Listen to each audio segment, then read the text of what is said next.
IB에서 리스크 관리하는 게 상당히 합리적이거든요. 시스템으로. 그 관리를 개인들도 할 수 있으면 되는 거잖아요. 진짜 레전드였어요, 이건.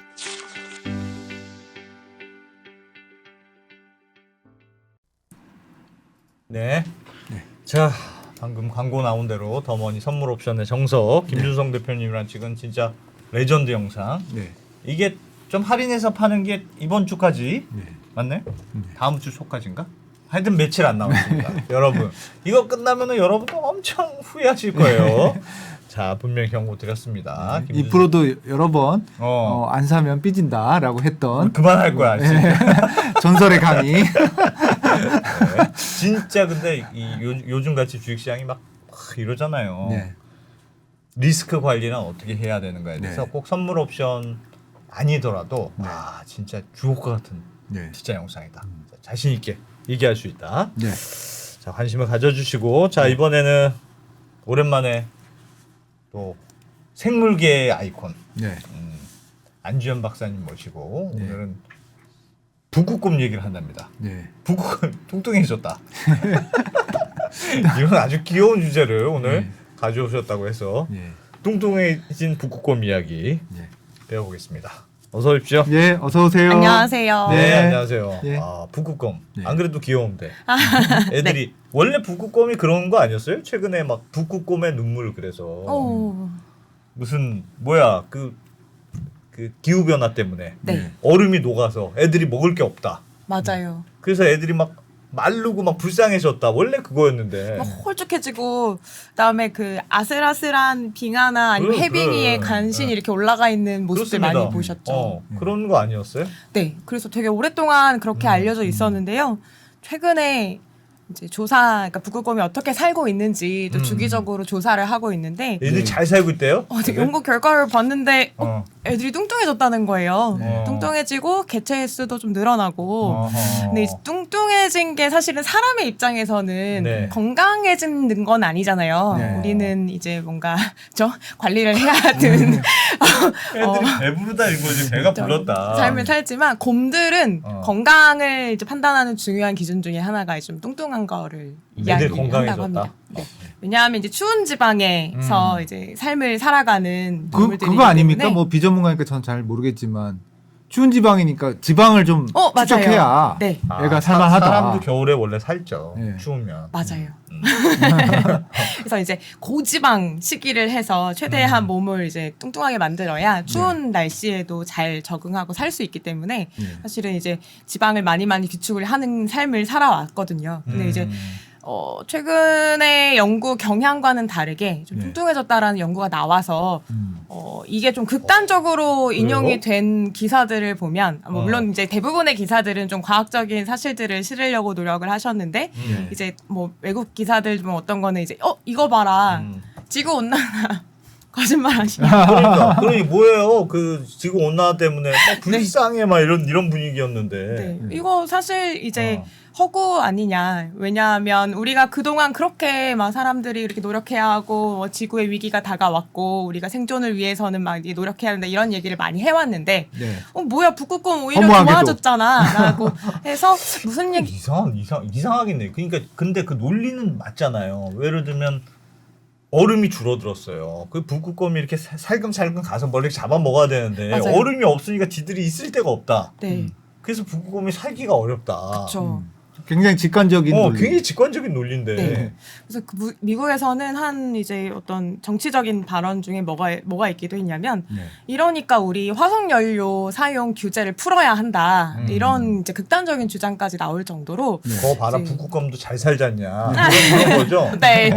그래서 이제 좀 오해가 있기도 하고 이런데 그래서 이왕 이제 알려진 연구니까 좀 이거에 대해서 진짜 과학적으로 어떤 연구들이 진행이 됐길래 이런 주장까지도 나오는지 이걸 네. 같이 보면 좋겠다 이런 생각을 했습니다. 네. 네. 그래서 보면요. 우선 이제 북극곰은 이제 방금 말씀해주신 대로 북극에 살죠. 북극이고 게다가 이렇게 그 해빙이라고 부르죠. 우리가 볼 때는 되게 황량하고 아슬아슬한 얼음판 위 같지만 여기에서 살면서 주로 이제 사냥을 합니다. 네. 주로 먹이가 되는 거는 이제 동물들이죠. 그러니까 네. 주로 이제 아예 육식 동물이라고 말하지는 않는데요. 네. 육식성 잡식 동물이라고 이야기를 합니다. 육식성 잡식. 다 먹어요? 네, 다 먹긴 하는데 생선도 사실 먹고 뭐 고기도 먹고. 생선도 네. 먹고 뭐 육식도 하고 뭐 아니 그거 뭐 이제 그 풀도 먹고? 포유류도 먹고 하는데 예. 식물이 지금 살 수 없는 환경이잖아요. 사실 거의. 아, 그래서 네. 이제 풀을 먹는 모습은 과거에는 잘 보이지 않았고요. 근데 이제 주면 먹으려면 먹을 수는 있을 거다. 정 먹을 게 없으면 이제 아. 먹을 수 있고. 근데 풀이 없을 것 같긴 합니다. 네, 저 유빙이잖아요. 사람이 예를 들면 뭐 이렇게 쌈 싸줬다. 그러면 사람을 먹지 않을까? 아, 죄송합니다. 네. 네. 아무튼 그건 농담이고요. 그래서 이제 북극곰에 대해서 이제 전 세계적으로 사실 관심이 많았어요. 그래서 네. 연구들이 계속되어 오고 있는데 그래서 이제 수년에 걸쳐서 이런 기사들도 계속 나왔습니다. 제가 일부러 연도들 다르게 해서 기사를 찾아가지고 넣었는데 뭐 2017년, 뭐 2021년 그다음에 최근까지 해서 계속 기후 난민, 앙상하게 말랐고 배가 고프고 굶주림이고 좀 얼음 녹아 갈 데 없어. 네. 뭐 밥이 없어. 체중이 하루에 1kg씩 감소하고 있대요. 아이고야. 근데 이제 북극곰이 몸무게 줄어드는 게 굉장히 무서운 일이거든요. 위험한 아, 일이거든요. 네. 얘네는. 그래서 이제 많이들 고통을 받고 있다. 이제 아하. 이런 맥락이 있었는데 아우 얘들 왜 이래. 이것도 이제 최근에 찍혀서 언론에 공개됐던 사진인데 너무 얘도 말랐네, 지금 이건. 너무 말랐죠. 예. 마르고 주변이 이제 극지방이라고 보기에는 너무 따뜻해 보이고 아. 그러다 보니까 얘는 뭘 하다가 사실 찍힌 거냐면 쓰레기통을 뒤진 거예요. 아하. 그래서 이제 사람 사는 지역 근처에 내려와서 사람들이 버린 이제 쓰레기를 뒤져서 이제 음식을 찾고 있는 모습입니다. 네. 사실 이렇게 이제 안 먹던 걸 먹고 어떻게 삶을 연명하고는 있지만 아까도 말씀드렸지만 고지방 식이를 해야 유지가 되는 몸인데 네. 이런 데에는 뭐 지방질이 별로 없겠죠, 당연히. 그러니까 이제 저 위에 점점점? 등은 왜 저렇게 변하는 거예요? 못 먹으면 저렇게 변하는 거예요? 아니면 아 지금 뭐 털이 많이 털갈이도 걸쳐 있어서 여기 아. 털이 많이 빠져가지고 이제 아, 그 그런 오래된 거예요? 털이 아직 덜 빠져서 남아 있는 모습입니다. 털갈이 중. 네. 아이고. 네. 마음이 짠하죠. 네. 그래서 이제 이렇게 지내왔는데 요런 이제 기사들이 굶어 죽는다더니 최근 오히려 떴습니다. 살쪘다. 네. 네. 충격 진실. 진실. 충격이야. 기자님도 굉장히 제목 붙이는데 항상 고심하실 것 같다는 생각이 네. 듭니다. 네. 근데 이게 우리나라에만 뜬 게 아니라 당연히 전 세계에서 관심을 받는 동물이다 보니까 이제 뭐 외국 기사들도 마찬가지고요. 그래서 왜 도대체 이렇게 모든 언론이 주목할 정도로 북극곰의 그 체중이나 어떤 그 몸매가 왜 이렇게 이슈화됐냐. 그래서 어떤 부분이 이제 문제가 있길래 이게 떴냐 이제 이걸 같이 보려고 합니다. 네. 이제 이거를 같이 얘기하기 위해서는 애초에 북극곰이 왜 지구온난화의 상징이 되었을까를 잠깐 봐야 되는데요. 해빙하고 관련이 있습니다. 얼음이 녹는다. 네. 따뜻해져서. 예. 해빙이라는 용어는 이제 많이 들어보셨을 텐데 이제 네. 바다 얼음이라는 뜻이잖아요. 사실 직역하면 예. 이게 그러니까 우리가 빙하, 뭐 빙산, 빙붕 이런 거 얘기하는데 사실 빙하와 해빙은 다릅니다. 족보가 다릅니다. 족보가 다르죠. 빙하는 이제 민물이 얼어서 아, 빙하는 네. 민간물이고, 그쵸, 민간물이야. 민물이고. 해빙은 짠 바닷물이고. 맞습니다. 그래서 육지에서 이제 생성된 것과 그다음에 바닷물이 얼어서 만들어진 거라는 차이가 있는데요. 예. 네. 바닷물이 얼다라는 게 좀 생소하지 않으세요? 그러니까 생소하죠. 진짜 추워요. 생소하죠. 그렇죠. 어. 진짜 추워요. 네. 그래서 진짜 이제 추워요. 극지방에서 예. 만들어지겠죠. 그래서 보통 이제 물이 어는 점을 영도라고 얘기를 한다면 바닷물이 얼 정도가 되려면 해빙은 보통 마이너스 1.8도씨 정도가 돼야 얼기 시작한다라고 알려져 있어요. 예. 근데 문제가 뭐냐면 물이 어는데 바닷물이잖아요. 예. 근데 이제 물이 언다는 건 그 물 분자들이 서로 단단하게 서로 응축이 돼야 되는데 예. 문제는 그 과정에서 바닷물에는 염분이 녹아 있죠. 네. 염분을 같이 이제 그 사이사이 잘 껴가지고 사이좋게 어는 게 아니라 네. 염분은 이제 밖으로 밀려나고 물 분자끼리 결합을 해서 얼음이 만들어진단 말이에요. 네. 아, 소금 빼고. 아, 맞습니다. 예. 그래서 바닷물 자체는 굉장히 짜고 우리가 알고 있는 그건데 네. 막상 바다 위에 만들어진 이 바다 얼음 해빙은 그냥 물이구나. 그냥 네. 물. 어. 민물이 돼버린 거예요. 게다가 미네랄도 많아. 미네랄이 많아. 그러면 우리가 생각해야 될 게 원래는 이제 염분까지 포함된 덩어리 물이 있었는데 그 중에 얘는 밀어내고 얘네만 얼었다는 얘기는 그럼 나머지는 어디로 갈까요? 바다에 있겠죠. 그쵸. 바다가 짜졌다. 바다가 짜증 바다에서 네. 그러니까 이온은 이제 아래로 내려가겠죠. 그러다 예. 보니까 뭐가 생기냐면 얘가 시간이 지나서 해빙은 녹겠죠. 네. 왜냐하면 이제 지구 온난화도 있지만 자연스럽게도 이제 뭐 계절 변화에 따라서 네. 녹았다 얼었다 하니까요. 그러면 얘네가 다시 녹을 때는 얘네는 마치 담수처럼 염분기가 빠진 상태로 녹게 되겠죠. 그렇겠네요. 그리고 걔는 또 따뜻한 물이 되겠죠. 그러다 네. 보니까 네. 이런 염분의 변화, 그 다음에 이 밀도의 변화죠. 밀도의 변화, 그 다음에 이런 농도의 변화 때문에 자연스럽게 뭐가 생기냐면 해류에 영향을 주게 됩니다. 아. 바닷물의 순환에 영향을 주게 되죠. 예. 그래서 극지방에서 일어나는 이 해류의 순환이 어. 어디까지 영향을 주게 되냐면 네. 전 지구의 바다에 다 영향을 주게 됩니다. 아 저게. 네. 바다는 아. 다 연결되어 있으니까요. 네. 아. 이게 사실 이제 그 적도 지방은 우리가 굉장히 뜨겁고 음. 열이 굉장히 많은 지역이고 그렇기 예. 때문에 적도 지방의 바다도 역시 열을 굉장히 많이 가지고 있잖아요. 예, 예. 자연스럽게 유체들이기 때문에 이게 극지방으로 열을 계속 실어 나르게 됩니다. 네. 물을 통해서. 근데 이 실컷 실어 나르고 보내고 끝이 아니라 다시 돌아오겠죠. 그러니까 이게 돌아오는 힘. 그쵸. 야. 전체 해류는 계속 그렇게 전 지구적으로 순환을 하게 되는데 그 아. 순환에 영향을 주는 게 열도 있고 이런 이제 자연스럽게 농도 차이도 생기는 이런 모든 것들이 아하. 전체 지구에 영향을 주게 되죠. 그래서 우리 그런 얘기 하잖아요. 지구 온난화고 기후 위기다. 지구 온난화인데 왜 왜 이렇게 추워? 추워? 왜 이렇게 추워? 그렇죠. 왜 한파가 오고 왜 추운 어. 거야? 이제 그런 이 얘기들이 지구 곳곳에서 이제 이런 사건들이 계속 모이고 이게 순환하고 열이 계속 왔다 갔다 하는 과정이 옛날과는 다른 일이 일어났기 때문에 예전과 네. 다른 기후들이 일어나게 되고 그게 이제 이상 기후로 연결이 되는 거죠. 네. 네. 알겠습니다. 그래서 굉장히 이제 연결이 되는 우리는 전 지구적인 스케일로 이제 네. 보고 있고요. 그러다 보니까 이제 생태계 측면에서 조금 보면 환경이 변하니까 당연히 생태계도 영향이 있겠죠. 네. 원래 해빙은 사실 북극곰의 주된 사냥터이자 식당입니다. 네. 그죠? 북극곰은 근데 꼭 저 얼음 위에서만 사냥을 해야 잘 돼요? 네. 왜냐하면 어. 이 북극곰이 주로 좋아하는 먹이 중에 대표적인 게 물범인데 예. 물범들은 바닷속에서 보통 이 물속에 사는 애들을 잡아먹거든요. 예. 근데 그렇다고 해서 얘네가 하루 종일 항상 물속에만 있을 수는 없어요. 숨 쉬러 나와야 네, 되니까. 얘네들도 중간중간에 나와야 되고 가끔은 어. 올라와서 쉬어야 되고 이런 아, 일이 일어나는데 얘네도 결국 어디서 쉬고 어디로 올라오냐면 해빙으로 올라오게 됩니다. 그러니까 북극곰 입장에서는 여기 이제 딱 대기하고 있으면 이제 좀 이따 올라온다? 그러면 이제 언젠가는 올라온다. 그쵸. 네. 냉큼 이제 잡아먹으면 되는 거죠. 아. 근데 또 물범도 굉장히 이제 지방이 굉장히 두툼한 동물들이기 때문에 북극곰 입장에서는 한 마리만 어떻게 잘 사냥에 성공하면 그거 한 마리 먹음으로써 꽤 오랫동안 버틸 수 있는 고급 아니 식량인 저 거죠. 북극곰 없는 대로 올라오면 되잖아요. 아이, 그게 안 되나?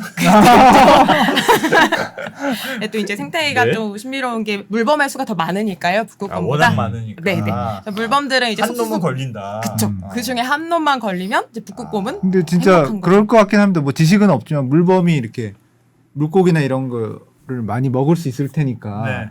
되게 북극곰 입장에서는 고단백 식단? 아. 뭐 약간 그런 고단백 고지방. 예, 고지방 고단백 고지방 식단 같은 그런 에너지원이겠네요. 그쵸. 예. 그래서 자기가 들어가서 굳이 물고기 잡아 되는데 네. 굳이 안 잡고 네. 잡아서 먹은 놈을 먹는다. 그리고 그게 더 효율적이죠. 어차피 사냥 한 번 탁 하는데 예. 해서 결국 물고기 한 마리 먹느니 음. 이 두툼한 이제 물범을, 양질의 예, 고기를 물범을. 먹는 게 예. 더 이득이긴 하죠. 네. 예.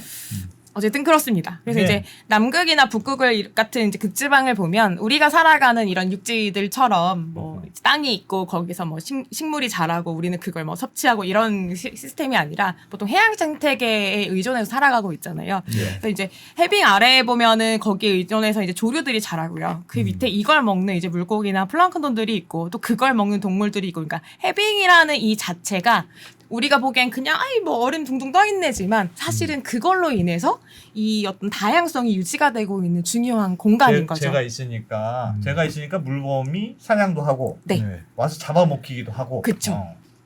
맞아요. 쉬기도 해빙. 하고. 해빙이 없으면 그냥 땅으로 올라가지 않을까? 땅으로? 근데 땅이 그러니까 땅까지 헤엄쳐서 결국 이동을 또 해 가야 되는 거잖아요. 아. 근데 해빙은 바다 위에 둥둥둥둥 떠 떠 있고 있으니까. 수도 많으니까 아. 해빙 위를 타고 그냥 타고 가다 보면 북극곰은 꽤 멀리 한 수백 킬로미터까지도 이동이 갈수 가능하다고 있고. 합니다. 아. 특히 이제 해빙이 아무래도 겨울에 더 많이 생길 거잖아요. 예. 그래서 네. 겨울에는 아예 그냥 그걸 계속 밟고 가면 거의 뭐 이 스발바르 제도에서 저기 러시아 땅으로까지 갈 수도 있을 정도로 꽤 아. 멀리 이동이 가능하다고 합니다. 그런 거예요. 음. 뭔가 망망대에 얘가 떠 있으면 한 놈은 하여튼 힘들어서 올라올 테고 그렇죠. 그러면 그때 바로 잡아먹는다. 음. 야. 바다는 생각보다 광활하니까 그렇죠. 이제 그렇게 중요한 이제 유지가 되는데요. 네. 북극에도 해빙이 있고 이제 남극에도 해빙이 있는데 뭐 북극은 이런 모습이듯이 남극은 이제 주로 펭귄들이 서식을 네. 하잖아요. 남극 야. 해빙 같은 경우도 이렇게 이제 풍부한 다양성이 있는데 거기는 주로 크릴 새우들 들어보셨죠? 크릴들이 들어봤습니다. 해빙 아래에 굉장히 많이 예. 서식을 한대요. 예. 왜냐하면 해빙이 있음으로 해서 거기에 또 플랑크톤이나 미세조류가 또 굉장히 많고, 그러니까 크릴도 많고, 그러면 크릴을 먹고 사는 또 펭귄들도 많이 있고, 이제 이런 또 다양성이 유지가 된다고 합니다. 야, 근데 저 지금 설명을 듣기로는 해빙이 있으려면 해빙이 또 너무 많으면 안 될 것 같은데요? 또 왜요? 아니 북극곰이 해빙이 한 3개가 떠다니면 북극곰이 없는 자리로 올라가면 되잖아요. 아 딱 확률이 여기 하나밖에 없어요. 무조건 여기로 올라와야 돼. 네. 그러면 왜 기다렸다가 무조건 잡아먹고. 그 해빙이 너무 많아도 문제, 너무 없어도 문제겠네. 적당히 있어야 된다. 그렇지 정말 않습니까? 정말 다행인 건 계절별로 이제 나타났다 차이가 사라졌다 있다. 하니까 네, 네. 이제 그런 것도 있고 북극하고 남극하고 좀 다른 게 네. 이제 남극하고 다르게 북극은 이제 좀 이따 지도 보여드리겠지만 갇혀서 만들어지는, 그러니까 공간적으로 갇힌 구조에서 해빙이 만들어지기 때문에 네. 한번 만들어지면 두껍고 오래 유지가 되는 편이었고요. 원래 예. 특성상. 예. 남극은 우리가 거기를 특별히 뭔가 뭐라고 해야 되나? 남극은 되게 그 중간에 남극 대륙을 기준으로 해서 사방으로 다 뚫려 있는 셈이잖아요. 네. 그러니까 남극 바다에서는 얼음이 이제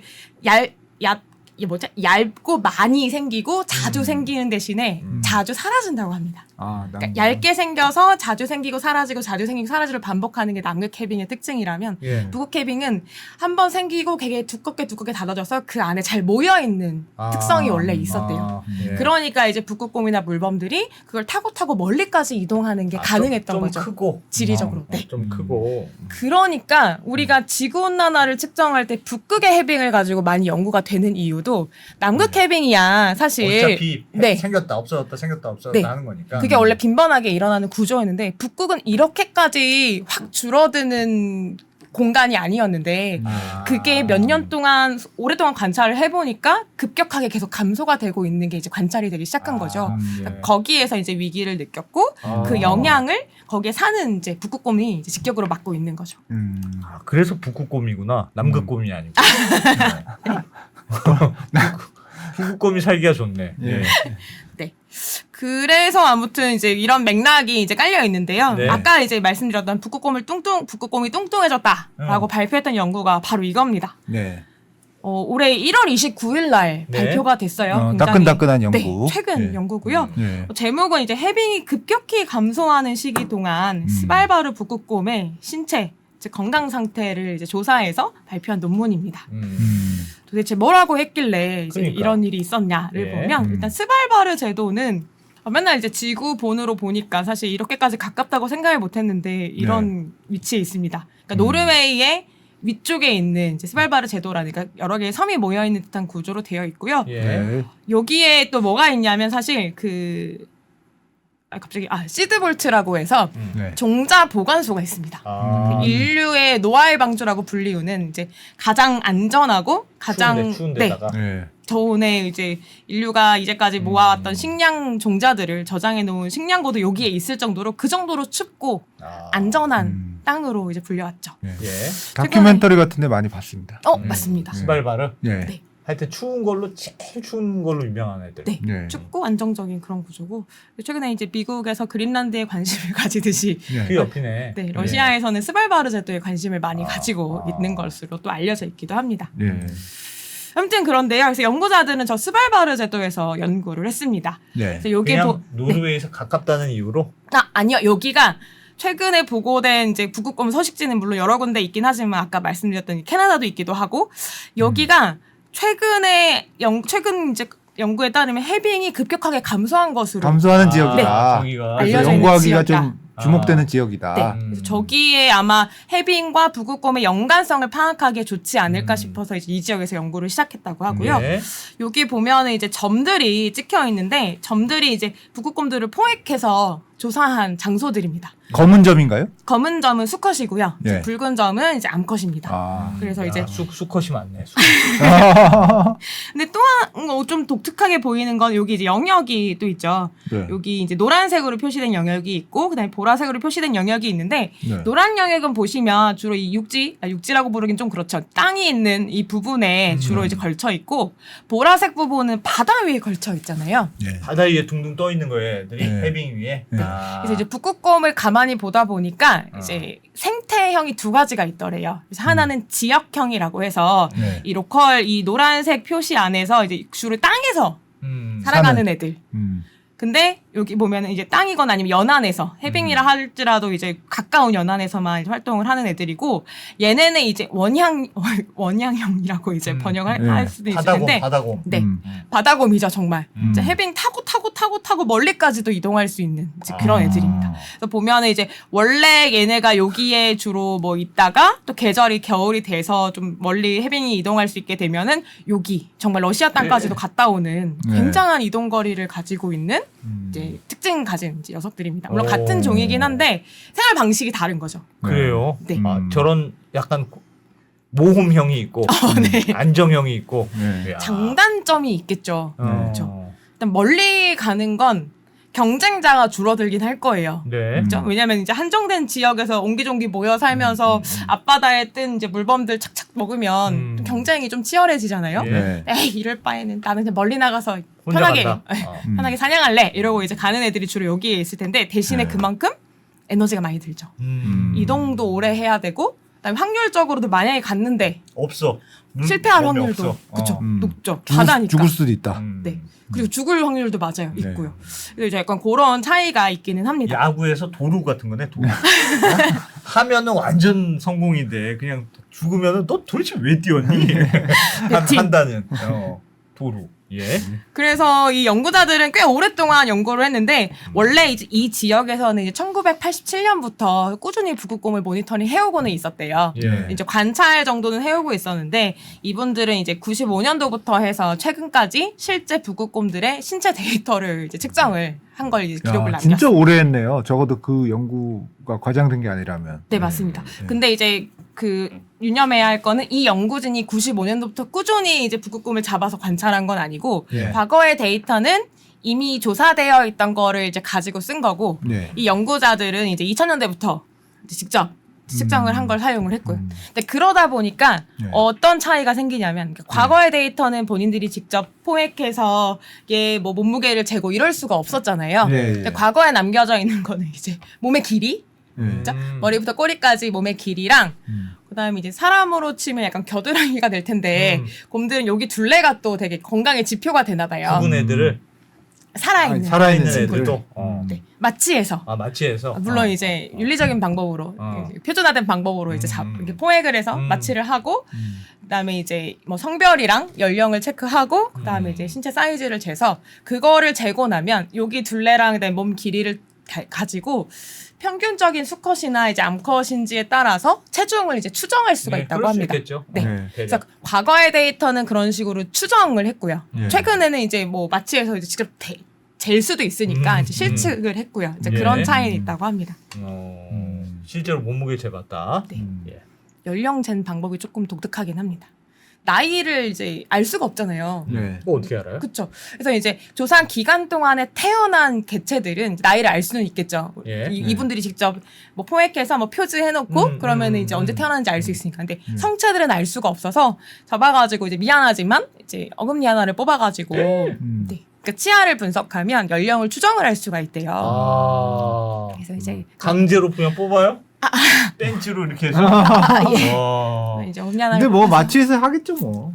그쵸. 아니 마취를 한다는 빼서 아플 거 아니야. 마취에 깨면 아플 거 아닙니까? 그건 맞죠. 와. 진짜 무식한 방법으로 했네.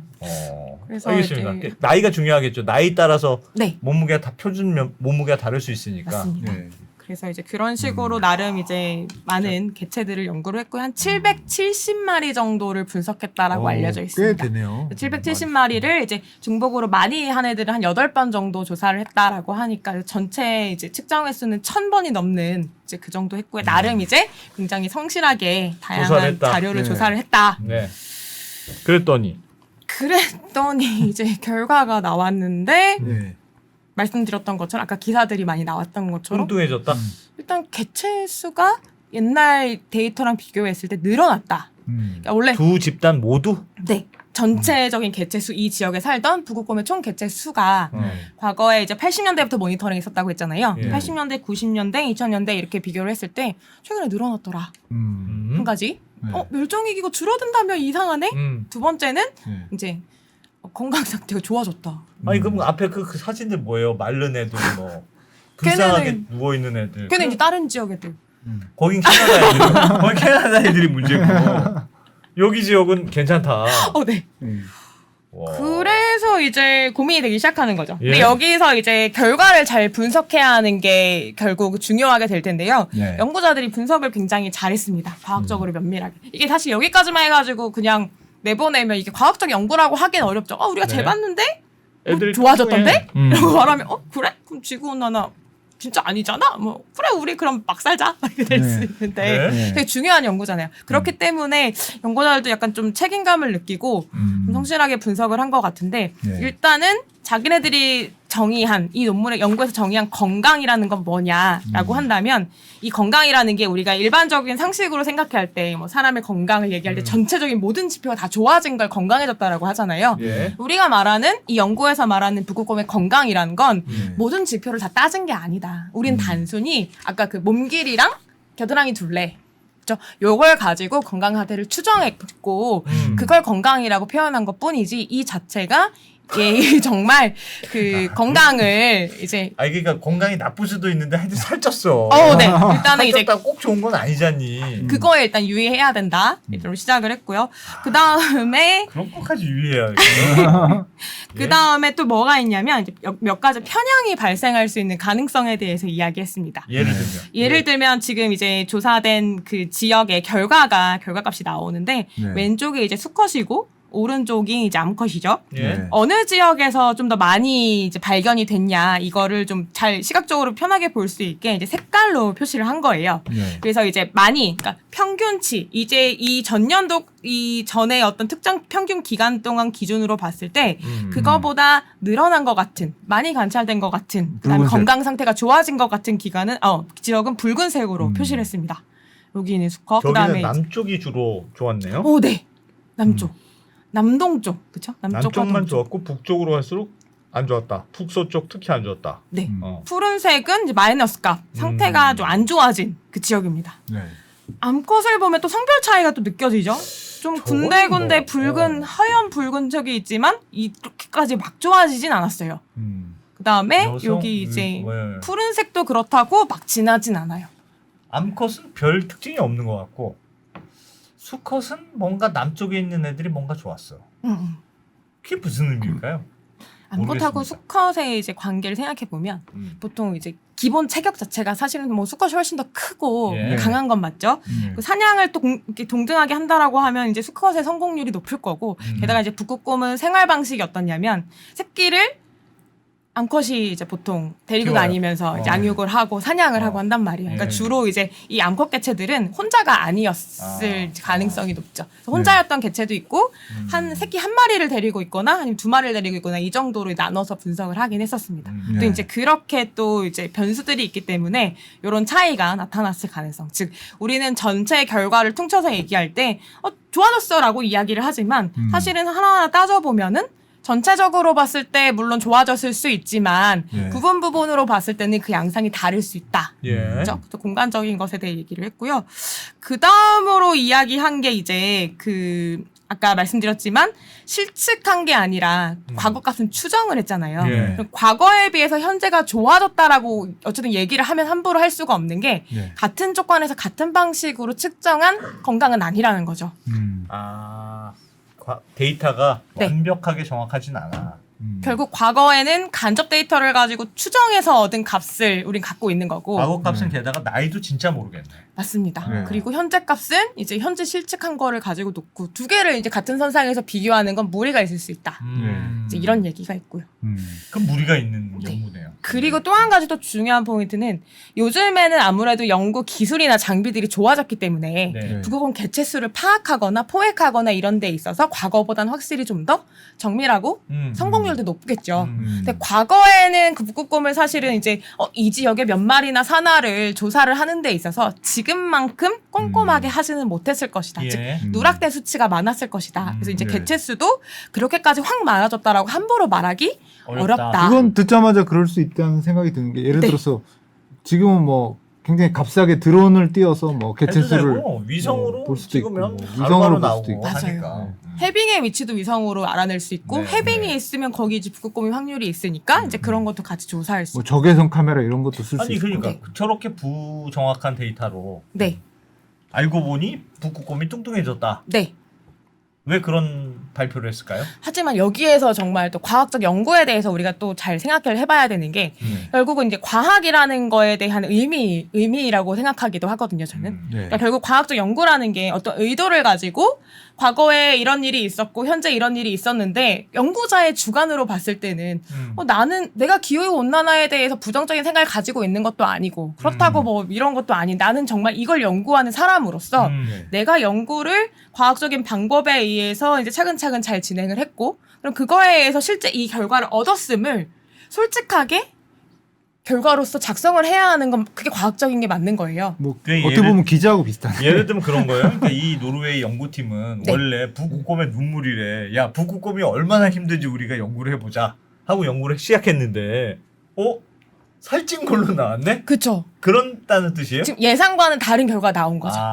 원래는 네. 안 그러니까 좋을 걸로 생각했는데. 그렇죠. 연구 의도 자체는 이 지역이 해빙이 최근 몇 년 동안 급격하게 감소한 걸로 알려져 있고 그러니까 해빙은 이 생태계에 굉장히 중요한 역할을 하는 지역인데 그 공간이 축소됐으니까 당연히 생태계에 영향이 있었겠다. 근데 이 생태계에서 가장 상위 포식자는 북극곰이니까 북극곰이 타격이 컸을 것 같은데 실제로 영향이 있었는지 한번 알아보고 싶다라는 의도로 이제 연구를 시작을 했거든요. 네. 근데 실제 연구를 해보니까 결과 반대로 나왔어. 연구자들도 굉장히 의아하게도 예상과 전부 다 반대로 나온 거예요. 그게 왜 그래요? 왜? 그럼 여기에서 끝나버리면 이게 과학적 연구라고 말하기 어려운데 연구자는 여기서 끝나지 않았고 그럼 여기에 영향을 준 다른 요인들은 또 뭐가 있을까를 생각한 뭐 거죠. 때문에 그런 걸까? 네. 아까 말씀드린 요인들은 이 어떤 기술적인 문제에 관해서 얘기를 드린 건데 이것뿐만 아니라 이 현상을 둘러싼 기존의 다른 사건들을 한번 같이 살펴본 거죠. 네. 이 지역에 무슨 일이 있었냐면 물범이나 바다 사자들이 역시 마찬가지로 지구온난화 때문에 멸종 위기에 처해 있었대요. 예. 그럼 국가적 차원에서 얘네를 보호하기 위해서 환경단체나 이제 그런 노력을 많이 해서 네. 많은 수의 물범들의 개체수가 회복이 됐던 거죠. 일단 먹이가 늘었다. 맞습니다. 어떻게 노력했는데요? 그냥 열심히 보호했어. 네, 아니, 보호했고 사람이. 기본적으로 사람들도 사냥을 아. 많이 했던 것도 맞는데 이제 북극곰 사냥들도 많이 했었고 금지하고. 네, 물범 사냥들도 많이 했었고 이런 일이 있었는데 결국은 사람의 영향을 많이 줄인 거죠. 그래서 예. 무분별한 포획이나 남획을 없앴고 그런 걸 금지하니까 물범 개체수도 회복이 되고 그거의 영향으로 당연히 북극곰도 늘어났을 수 있죠. 지구 온난화보다 더 무서운 사람.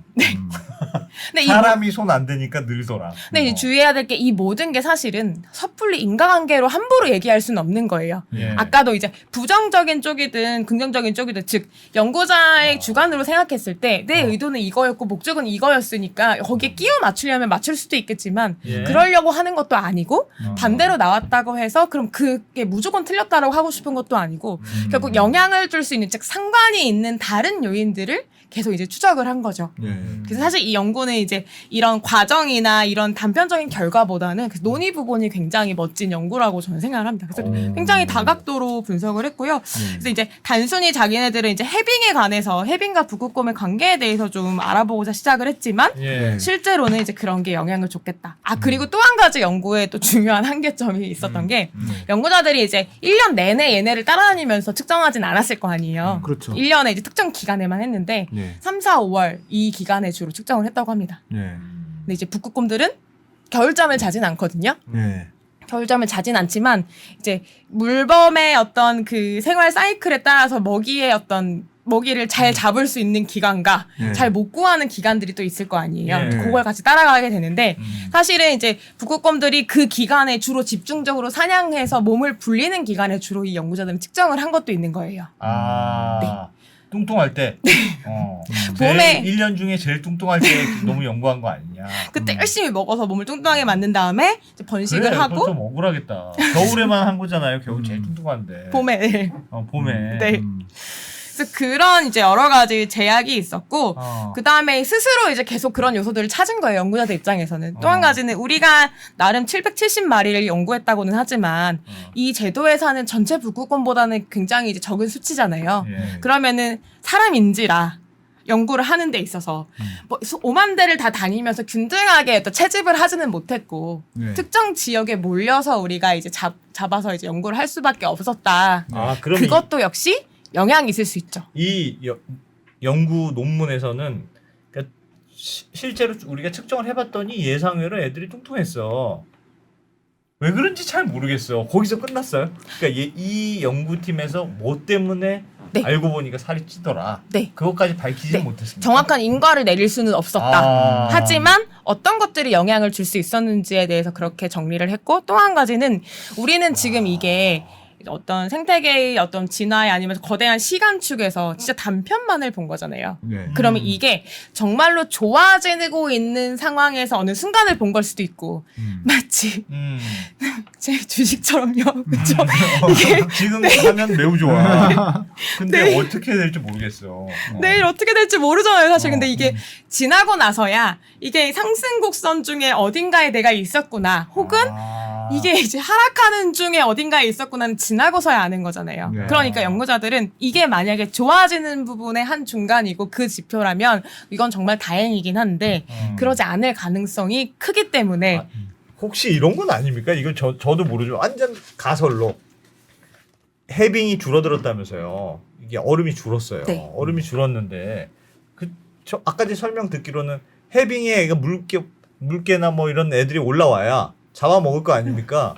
근데 예전에 너무 많았어. 그래서 북극곰 없는 데로만 올라갈 수가 있었는데 적당히 줄어들어서 아니 하나밖에 없네. 쉴 데가 그러니까 좁은 부동산에 옹기종기 다 모여 살 수밖에 없으니 그런 북극곰이 불편하긴 했으나 어쨌든 물범이 그냥 도망갈 데가 없었다. 그래서 잘 먹게 됐다. 정확히 방금 말씀하신 그거 그대로 이 연구의 결론 부분에 서술이 되어 있습니다. 아 그래요? 대박. 이야, 이 인사이트. 항상 말씀드리지만 지금이라도 연구하셔야 됩니다. 항상 하나 이상씩 뭔가 정확하게 맞추시는 게 있잖아요. 이것도 정확합니다. 좁은 땅덩이에 있어서 그런 거 아니냐 오히려. 네. 그래서 아까 말씀드린 뭐 상관관계 왜 이런 결과가 나타났을까를 다양한 걸로 추론을 하는데 예. 그 중에 하나로 또 얘기를 한 게 바로 그겁니다. 혹시 해빙이 이걸지도 모르겠다. 왜냐하면 해빙 면적 감소하는 것도 같이 관찰을 했거든요. 그러면은 감소하면 무조건 얘는 안 좋아져야 되는데 감소가 일어난 건 맞는데 그럼에도 불구하고 좋아진 거는 대체 왜? 라고 생각했을 때 그거인 거예요. 왜냐면 해빙이 감소하니까 물범들 입장에서는 이제 거기 와야 되죠. 우리 의자 뺏기 게임처럼 거기 올라가야 되고 북극곰도 그럼 선택지가 줄어들고 물범도 선택지가 줄어든 상황에서는 맞닥뜨릴 수가 있잖아요. 예. 그러니까 사냥 확률이 올라가는 거죠. 근데 그거의 문제점은 또 뭐냐면 예. 해빙이 점점 더 감소하면 그러면 그마저도 사라질 수 있으니 너무 감소하면 또 주의해야 되는 거죠. 약간 그래서 부동산이랑 비슷하네. 공급 감소가 집값 상승을 유발하는데 집이 있는 사람들은 진짜 좋고 없는 사람은 진짜 힘들고 네. 너무 감소하면 공급이 너무 감소하면 그것도 그래서 힘든데 오늘은 적당히 감소하면 집 있는 사람은 너무 좋다. 북극곰 입장에서는 오늘은 뭐야 물범 되게 많아 이러고 되게 포식을 할 수 있었는데 이게 언제까지 유지될지는 아무도 모르는 거죠. 그런데 슬픈 사실은 우리가 이제 연구를 여기만 하거나 여기만 보아서 판단할 수는 없잖아요. 왜냐하면 네, 말씀드렸듯이 전 네. 지구적으로 영향을 계속 받고 있으니까. 네. 그리고 또 한 가지 함부로 이걸 일반화할 수 없는 또 중요한 마지막 이유 중에 하나는 이 구역 그리고 이 오늘의 이 연구를 제외하고 나머지 연구들 또한 그동안 진행되어 온 다양한 연구들이 가리키고 있는 지점은 명확하니까. 그러니까 이게 그렇게까지 예외적인 사례라고 말하기도 어렵다. 있죠. 그러니까 뭔가를 뒤집을 정도의 엄청난 이제 연구가 그런 되지 건 못한 아니고. 거예요. 물론 이제 단기적 어떤 현상으로 이런 일이 순간순간에는 일어날 수 있다라는 걸 연구자들 보여준 거고 예.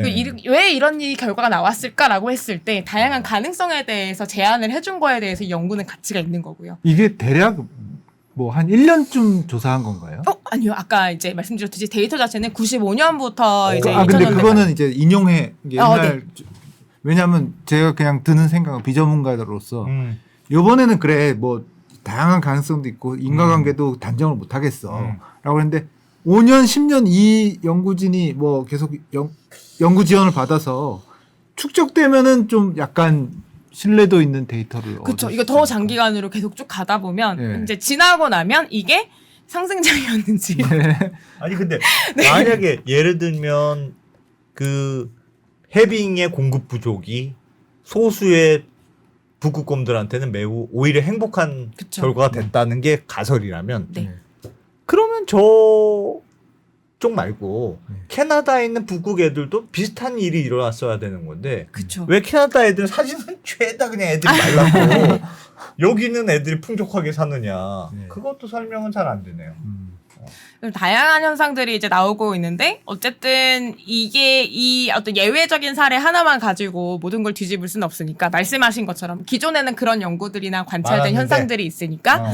그 맥락에서 봤을 때는 지역적 특성도 물론 봐야 되고 그 다음에 이제 그러니까 캐나다나 그쪽을 보면은 거기는 주로 연안들이잖아요. 예. 여기는 섬으로 이루어진 또 지역이고 그리고 지역적 차이도 있을 거고요. 스발바르 제도. 네. 그 다음에 이제 혼자 살아가는 생태계가 아니기 때문에 또 육상 생태계랑 연결되어 있기 때문에 캐나다는 사실 무슨 일도 일어나냐면 지금 보고된 연구들 중에 좀 흥미롭게 알려진 것들이 아까 보면 쓰레기통을 뒤지고 있는 북극곰도 있었듯이 네. 육지 동물들, 그러니까 그동안 안 먹던 먹이들을 먹기 시작한 게 이제 관찰이 된 거예요. 예를 들면 들면 뭐 사슴, 북극곰이 네. 예. 그다음에 여기 사실 스발바르 제도에서도 여기 술록이 되게 많이 사는 지역이거든요. 술록도 잡아먹고. 술록도 잡아먹고. 아. 그러니까 과거에는 이제 고지방의 어떤 시기를 추구했는데 당장 먹을 게 없고 해빙도 없고 물범을 잡으러 나갈 수도 없으니 당장 눈에 띄는 동물들을 잡아먹기 시작을 한 거죠.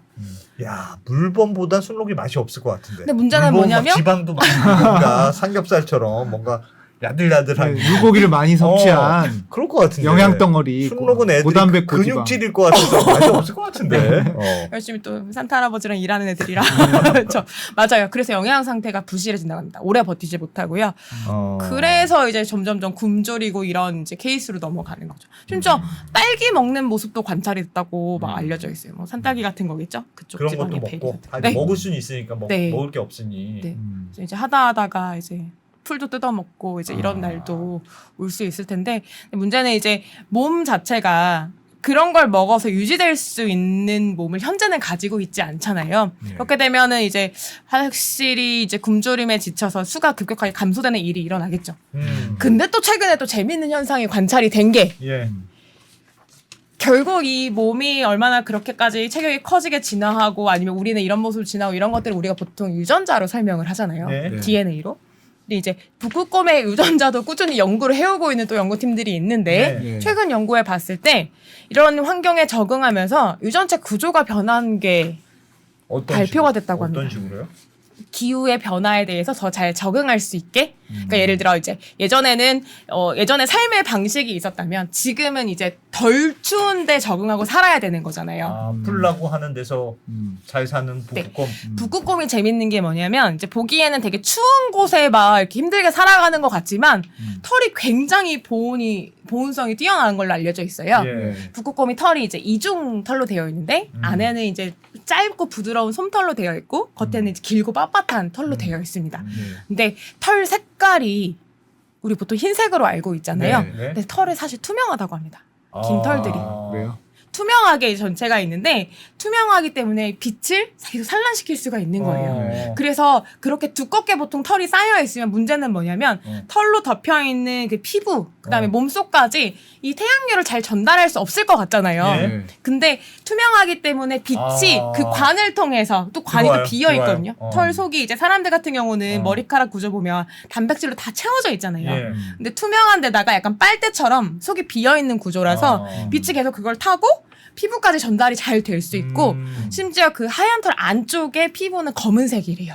아 정말요? 네. 안에 벗겨놓으면 검은색이에요? 네. 덜 깎으면? 저 옛날에 얼룩말처럼 아무튼 이제 이렇게 해서 이제 빛이 그렇게 잘 모아지고 안에 다다르면 피부는 그 얼른 흡수해서 체온 유지를 잘 하는 거죠. 근데 잘 들어온 열이 나가긴 또 힘든 거예요. 왜냐하면 이중으로 털이 이제 되어 있으니까. 야. 그래서 굉장히 따뜻하게 지낼 수가 있고 지방도 굉장히 두껍고요. 근데 문제는 더워지면 너무 힘든 거죠. 나가지가 않아. 네, 열을 잘 배출을 해야 되는데 한 번 들어온 열이 잘 안 나가니까요. 근데 그런 환경에서 살려면 적응해야 되잖아요. 색깔이 진해지면 되겠네. 네, 색깔도 변해야 되고 털도 그렇게까지 옷을 얇은 걸 입어. 네, 촘촘하지 않아야 되고 성긴 얇은 구조로 걸 변해야 얇은 되고 걸 입어야 되겠네. 그다음에 식성도 먹을 수 있는 먹이가 달라짐에 따라서 그런 고지방을 먹지 않아도 되는 그 식단을 유지할 수 있게 또 유전자가 변해야 되는 거죠. 근데 이게 머리로는 가능한데 진짜 일어나고 인나를 연구해 봤을 때 진짜로 유전체에 변화가 일어나고 있는 있다. 게 걔들도 역시 살아야 되기 때문에. 네. 최근에 또 1월 말에 따끈따끈하게 발표가 됐습니다. 신기하네. 네. 그래서 북극곰은 잘 적응하고 있는 것 같다라고 또 이 섣불리 말할 수 있잖아요. 근데 또 그렇게 섣불리 말할 수가 없죠. 근데 이제 이게 일어난 현상으로서 그렇게 우리가 그런 경향으로 보여지긴 하지만 그렇다고 온전하게 지금 모든 북극곰이 이렇게 변한 상황도 아니고 그런 결과로 진짜 잘 살아남는지는 아직 연구되진 그럼 않았으니까. 북극곰이 원래 하얀색으로 보이는데 그렇게 좀 적응한 유전자가 살짝 변해서 적응한 애들은 좀 까만 애들이 생겼다.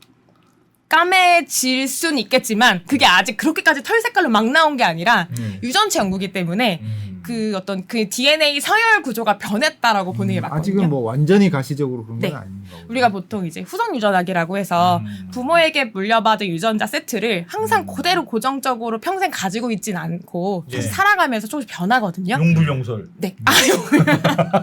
용불용설 아닙니까? 왜? 그거 아닌 것 같은데. 학창 시절에 배우셨죠? 요즘에 좀 그 뒤로 많이 이제 달라졌습니다.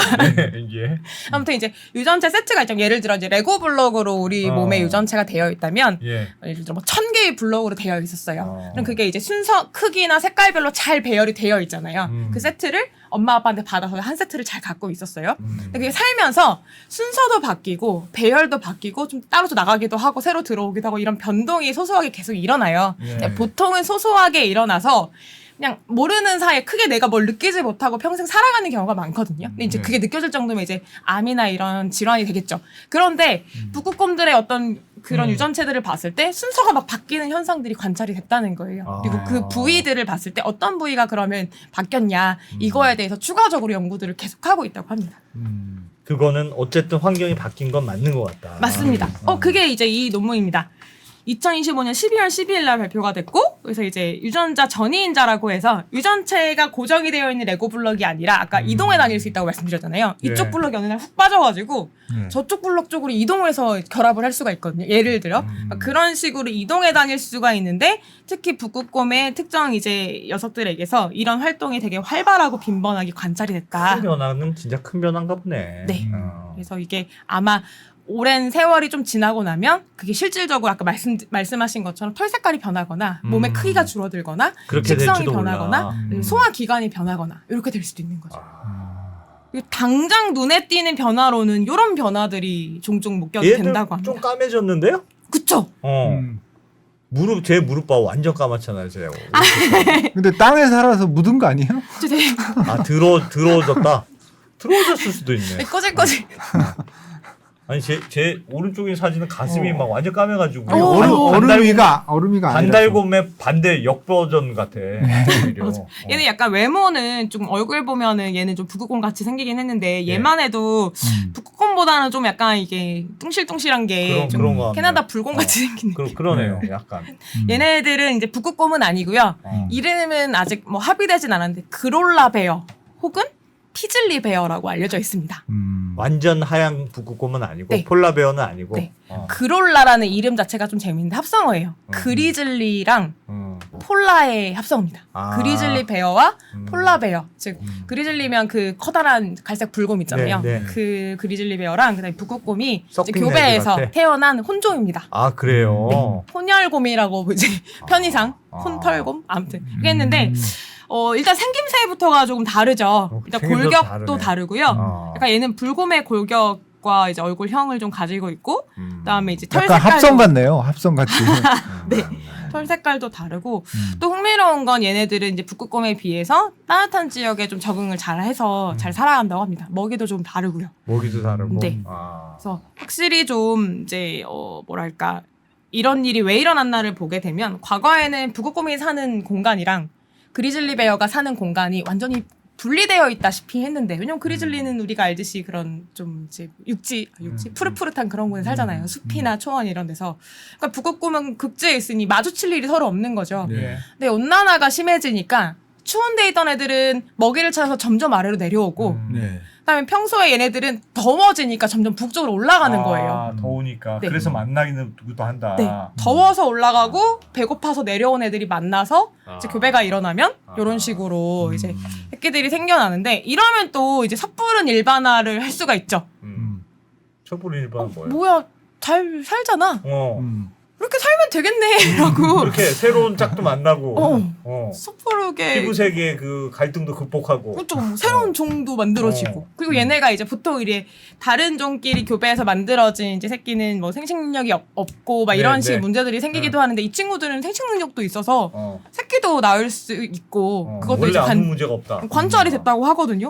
야 이러면 오히려 좋은 거 아니야라고 이제 오해할 수도 있는데 또 아니에요, 생각해 보면은 꼭 그렇지만도 않은 거죠. 이거는 이제 드물게 관찰된 이 정도로 문제가 심각하다를 보여주는 이제 현상으로서 우리가 이제 보통은 해석을 하고 그러니까 과학자들은 해석을 하고 이게 일반적으로 퍼져 있는 상황도 아닐 뿐더러 되게 예외적으로 이제 나타나는 거다. 여기 우리 박사님은 지금 몇몇 애들이 뚱뚱해졌다고 해서 지금 안심하지 마라. 계속 그 그리고 말씀을 국제 하실 결혼이 거예요. 많이 일어났다고 해서 잘 사는 게 좋아하지 아니다. 마라. 전 아무리 생각해도 괜찮아진 것 같은 느낌도 드는데 일각에서는 잘 사는 애들도 있는 거구나. 그런 생각은 드는데 하여튼 안심하지 말라는. 네. 그러니까 부분적으로 되게- 뭔가 그냥 개체들 간에 우연히 만나서 지내다 보니 얘도 괜찮네 하고 이런 일이 일어난 건 맞는데 이렇다고 이게 하나의 종으로 안정적으로 자리 잡은 상황도 아직 아니고 이제 이게 과연 점점 변해가는 환경에 잘 살아남을 수 있을지도 아직 검증이 되지 않았고요. 사실 관찰되기 시작한 지 네. 오래되지 제가 않아서 봤을 땐 잘 못 산다는 것도 검증되지 않은 그것도 맞아요. 맞아요. 잘 산다는 얘기도 아직 검증되지는 않는 얘기고 그렇다. 그래서 계속 북극곰의 속내는 아직 잘 모른다. 연구해야 된다. 사람이랑 비슷한 거 아닐까요? 사람도 왜 어떤 시절이 딱 봐도 누구는 막 돈이 진짜 많고 막 잘 되고 요즘같이 뭐 주식시장만 해도 어떤 사람은 왕창 버는데 어떤 사람은 난 망했어. 다 다른 거 아닐까요? 그걸 일반화시키기가 맞습니다. 쉽지는 않은데 어쨌든 북극곰의 환경은 많이 바뀌고 있는 건 사실이다. 어떤 놈은 너무 좋고 네. 어떤 북극곰은 힘들고. 그리고 이제 끝으로 덧붙이자면 북극곰 연구를 왜 해야 되냐라고 생각할 수도 사실 있을 것 같아요. 이게 뭐 네. 얘네가 우리랑 직접적인 어떤 이해관계가 있거나 우리한테 뭐 소중한 자원이 되는 것도 사실 아니고. 예. 근데 이제 오해 중에 대표적인 게 얘네는 귀엽고 그렇죠? 사람들이 콜라 먹고 콜라. 초반에 보여드렸던 그런 사진에서 주는 우리가 인류 공통의 어떤 그런 마음 때문에 괜히 차별하고 얘만 지금 보호하려고 하는 거 아니냐 아니면 네. 환경은 제가 뭐 이용하는 거 아니냐 이렇게 생각할 수도 있는데 사실 생각해봐야 될 건 이제 북극곰은 아까 말씀드렸듯이 지구온난화라는 현상에서 가장 야생의 최전선에서 제일 먼저 접하고 있는 최상위 포식자고요. 우리는 이제 인간은 여러 가지 생활들을 주로 뭐 따뜻한 집도 만들고 옷도 입고 뭐 이런저런 생활들을 뭐 꾸려가서 하지만 야생에 사는 동물들은 정말 직접적인 영향을 받잖아요. 그래서 해빙이니 뭐니 이런 영향들에 바로 노출되어 있기 때문에 북극곰에 대해서 연구하는 건 결국은 점점 내려와서 우리한테 닥쳐올 일이기 때문에 장기적으로 봤을 땐 하나의 어떤 생태계 얘도 한 종이고 우리도 한 종일 뿐이니 이제 알겠습니다. 주시하고 연구하는 게 필요하다. 알겠습니다. 이렇게 얘기할 수 있을 것 같습니다. 알겠습니다. 뭐 사람도 걱정할 일이 많기는 하지만 좀 걱정을 해보겠습니다. 하여튼 그래도 저는 하여튼 오늘 좀 잘 사는 애들도 있다는 얘기가 좀 마음은 놓이네요. 그래도, 잘 사는 애들은 역시 있구나. 그렇죠. 공급 부족을 그냥 틈을 노리고 그냥 미리 선점한 북극곰들. 알겠습니다. 요즘 북극곰이 뚱뚱해졌다니까 그나마 좀 또 새로운 해석도 나올 수 네. 있을 것 같네요. 근데 너무 단정 짓지는 말자. 네. 과학적으로 접근하자. 난 마음은 벌써 막 가고 있는 것 같아. 그리고 우리 안 박사님 하는 동안 누가 50만 원짜리 슈퍼챗을 쏘신 분이 있네요. 네. 정말요? 와, 그래서 야, 이 보니까 우리 예전에 매직퓨어 정수기라고 우리 그 정수기 하셨던 네, 분들, 네, 야, 언더상회에서 찍어서 아주 대박 나신 분들인데 네. 대박 났어서 그냥 슈퍼챗도 그냥 시원하게 쏘셨네. 네. 홈쇼핑 같은데 진출하나 보네요. 홈쇼핑도 간다. 네. 야, 혹시 언더스탠딩이 나오니까 그냥 뭐가 잘 되는구만요. 네.